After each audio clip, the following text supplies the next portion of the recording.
Mga katombi, nandito kami ngayon sa Crime at kami ay mamamalengke ni Ilocana. Kasama ko nga pala si Ilocana. Ayan si Ilocana. Hi, mami!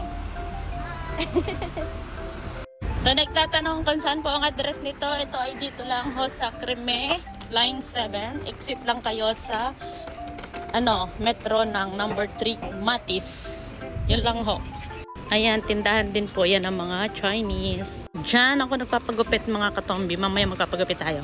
So, ayan mga katombi, isa din itong tindahan ng Chinese store. Yan. Diba? Are naman ang milk teahan. At are yung pinakamalaking tindahan ng Chinese store mga katombi. Init mga katombi. Summer na summer. Ayan. Nandito na tayo mga katombi. Ayan, mga damit. Yung hilerang yan, mga damit mga katombi. Diba napakalawak. Papasukin na natin itong palengke mga katombi. Wholesale dito kasi yan, mga per kilo ay mura lang mga katombi. At marami din dito ang namimili. Ulala! 5 pieces ang avocado, 5 euro. Matigas pa siya. Ang daming mangga mga katombi, oh. Sarap mamili mga katombi. Napakadaming sale. Ang mumura.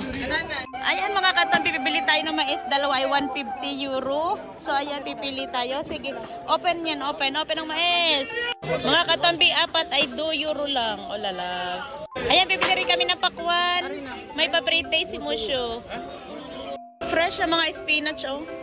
Ayan, ang aming habol broccoli. Mga katombi, gabi, Baguio beans. O lala, so fresh mga katombi. Ayan, mamimili na kami mga katombi. Mga katombi, dito nga pala sa palengking ito, pag alas 2 na ho, ang palengke dito ay hanggang alas 9, ay alas 8 hanggang pong alas 2 ng hapon.